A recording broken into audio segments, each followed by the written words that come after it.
Hi,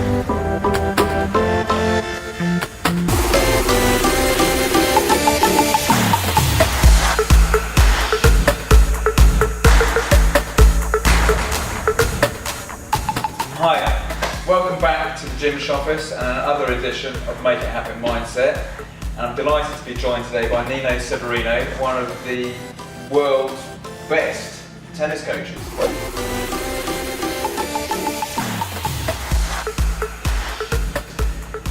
Well, ex-British number one coach and top 50 coach. So, he knows his stuff. Yeah. So what we'd like to talk about today really with Nino is his experience in coaching, how he got into it, his successes, the kind of issues that he's had to overcome, and also the importance of having a good coach to achieve sporting success. Because you can be naturally gifted, but without somebody helping you, focusing you and keeping you on track, it's very easy to maybe not fulfill your potential. And I think Nino's a great testament to what difference between just having raw talent and a coach can be.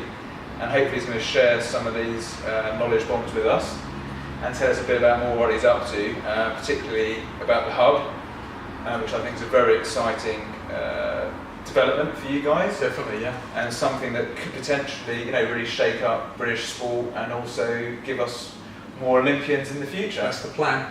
So over to you, Nino. Tell us a bit more about how you got into coaching and where what that journey's been.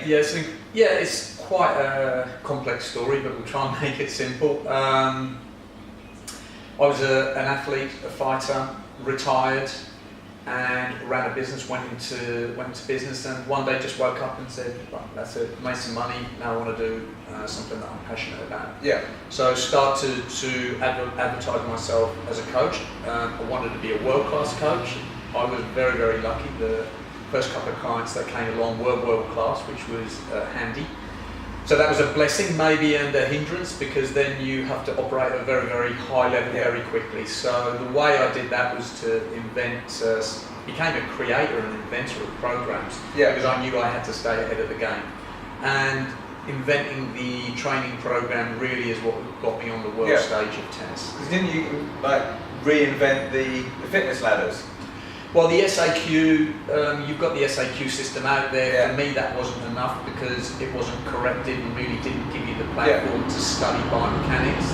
So my program was much more detailed and corrected.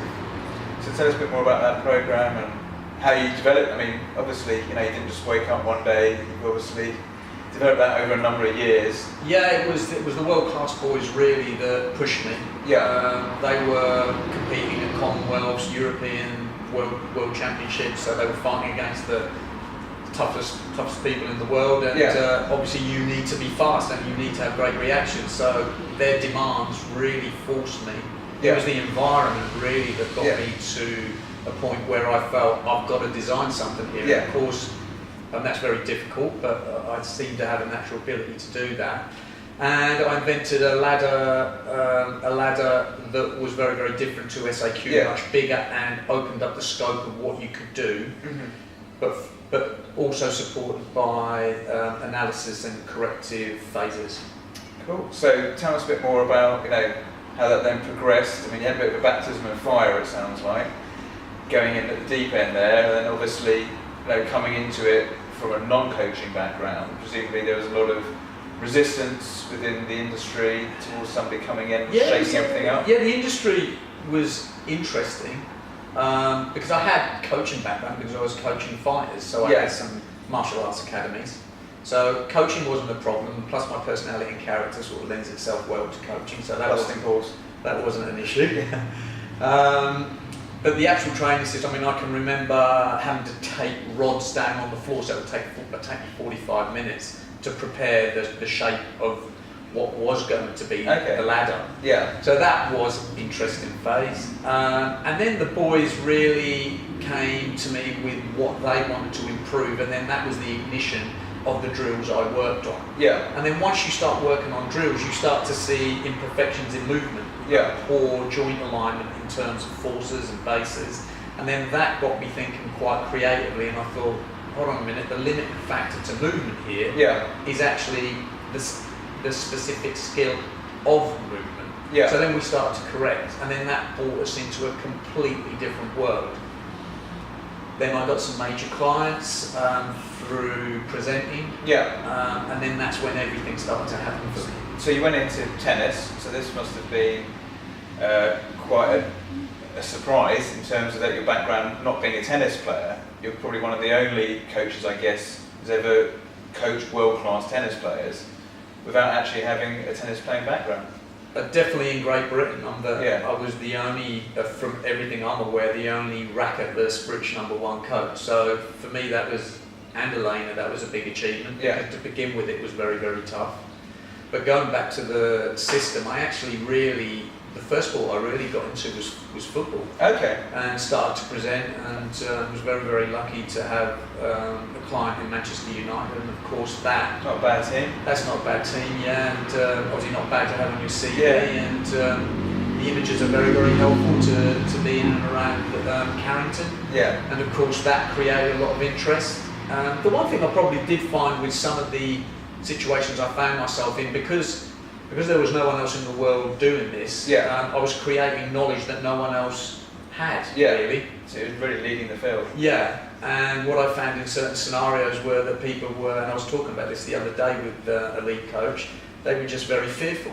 Yeah. So some didn't embrace, they actually pushed you away because they didn't want to be exposed for lack of knowledge. Yeah, innovation is always tough.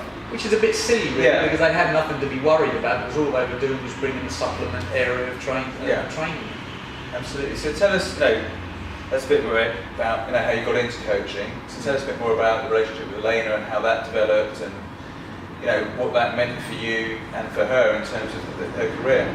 Well, Bally, as we call her, and still do, obviously, it's an incredible story, and it was a presentation in Spain that really started the wheels of the fate in motion, if you want to call it that way. And she just happened to be there with her academy. I saw that, and I really didn't know it at all. Yeah. And it was just really fate. They asked me to go back to the academy. I spent 5 years at this London-based academy, which was the French Connection Tennis Academy, owned by Stephen Marks, and a great supporter of British tennis, and supported Elena. And really, I didn't have anything to do with Elena for 5 years. Unfortunately, the coaching team that she was working with, which was part of the academy, really wasn't working for her. She should have been a world-class tennis player, and for one reason or another, it wasn't working. And then, of course, Elena started to look out, and I was part of the setup there, although I was never working with her. And a discussion over lunch one day at an event ignited everything, and one chat led to another, and the confidence built because I was discussing things that she'd never heard about before. It excited her, and she thought the solutions to her career was with me. Yeah. And that's basically, they say, is history. And the rest is history. And as Elena said to me once, she said, "Hold on, Nino, because this is going to be one hell of a ride." Yeah. And without doubt, it was one hell of a ride. Yeah.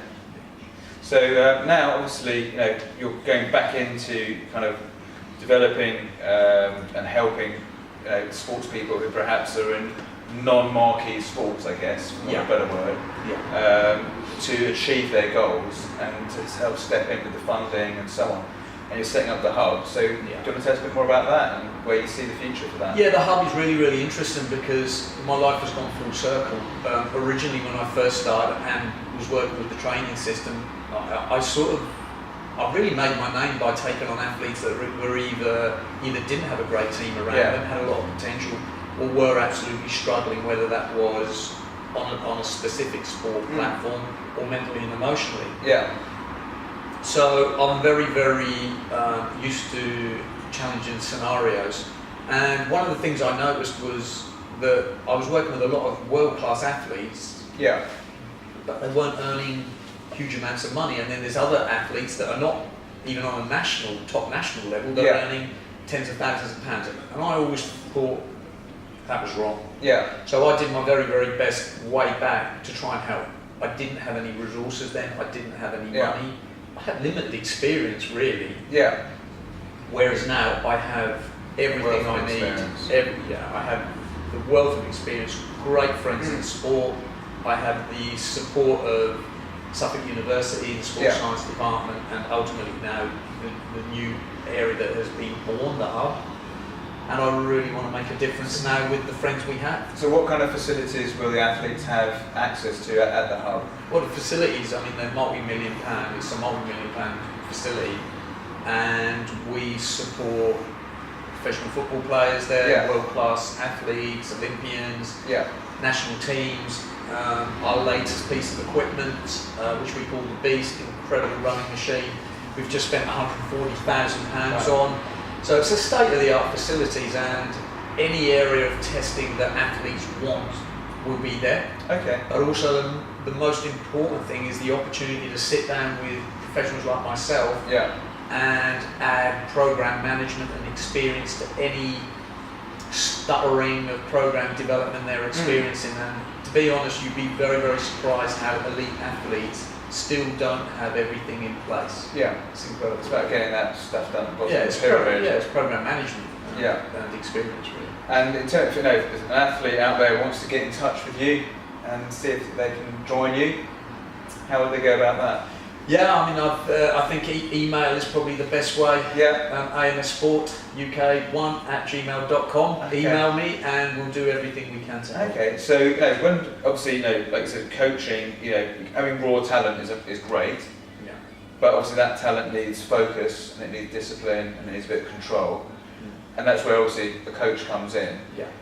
If somebody, whether it's a parent or an athlete out there, is looking for a coach, is there 3 or 4 key things that you think, from a general point of view, that they should be looking for when trying to identify the right coach for them? Yeah, I mean, that's a really good point, Damien, because one of the things that we've identified is that parents in sport have big issues and big problems. Yeah. So what you find, a child is starting to get very talented in a sport and then they're not sure about the pathway. So the first issue, they don't understand the sporting pathway, which is generally club, county, regional, national, international, and then they're off. But they don't understand that pathway, so they tend to spend 2 or 3 years fiddling and really not quite understanding that, and so it's very inefficient and uneconomical. So supporting parents in sport is very, very important. Yeah. If you're in the football business, for instance, that's all taken care of carefully, because you go to the academy and that's it. Parents have got nothing to worry about. But other sports, that's not the case, and that's where I like to feel the hub are playing a very, very important part. So, from a coaching point of view, then, is it more about the personality match, or is it more about the skill set, or is it a combination of the two? It depends how deep you want to go, because you can go all the way to IDing. So IDing is a complex area in itself. Right.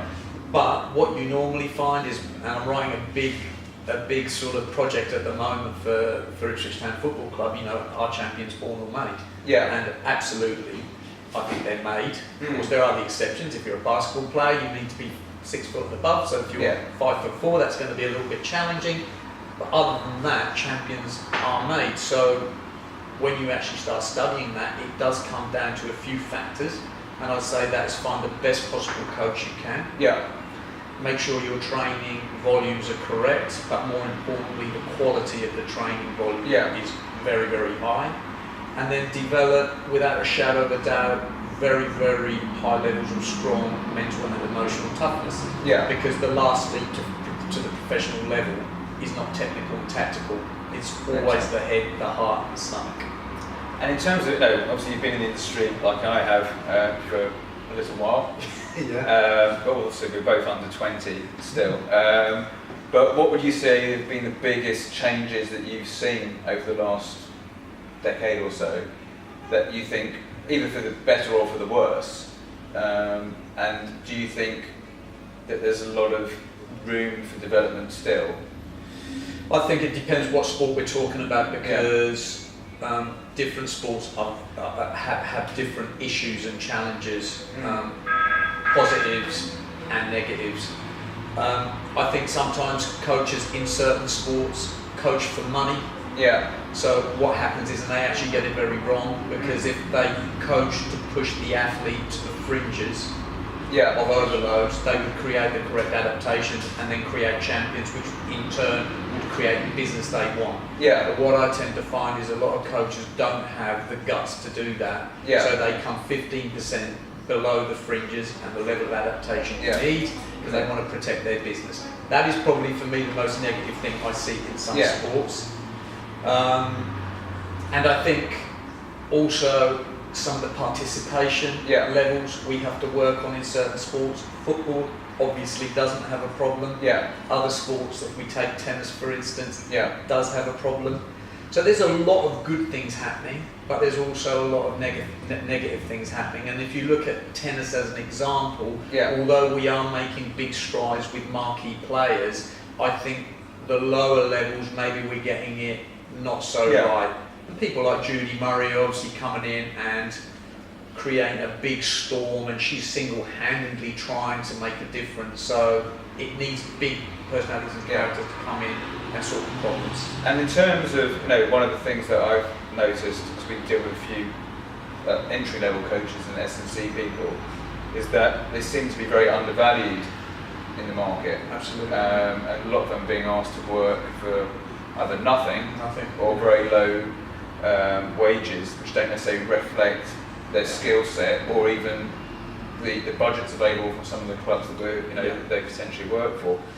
Do you think there's a way of addressing that, or is that just something that, if you were looking at a different industry, say PR, where it's got that kind of glitz and glamour, where you're always going to get people being undervalued because it's seen as something glamorous to do?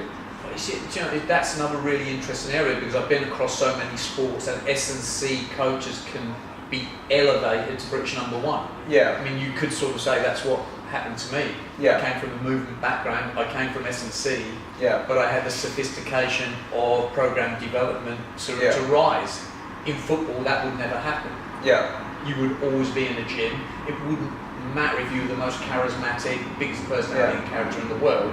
You would not come out of that gym. That's where you would be put. Okay, so you're kind of pigeonholed a bit. So it depends what sport you're in, but I would say, in general, the S&C coach is normally not given the status they absolutely deserve. Yeah. There's no doubt. So for somebody coming in, maybe there's some graduates or sports science graduates out there, or considering a sports science qualification or degree, what would you say is the best route to success and becoming a good coach? Well, this was one of the ignition points of the hub. Yeah. Because I originally went in to talk to sports science students about entrepreneurialism Yeah. in sport. And my first message to them was, be as good as you can at the craft of sports science, Yeah. or strength and conditioning, or a combination of all. Yeah.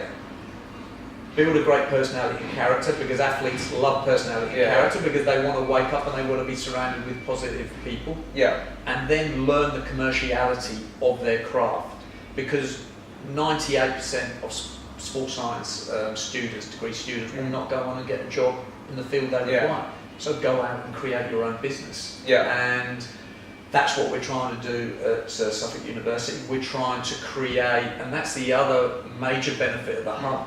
Our portfolio of clients are very, very much part of the development process of the students. So they're getting that face-to-face contact with real athletes. Okay. Because it's one thing You developing need to have that sports on your science, CV.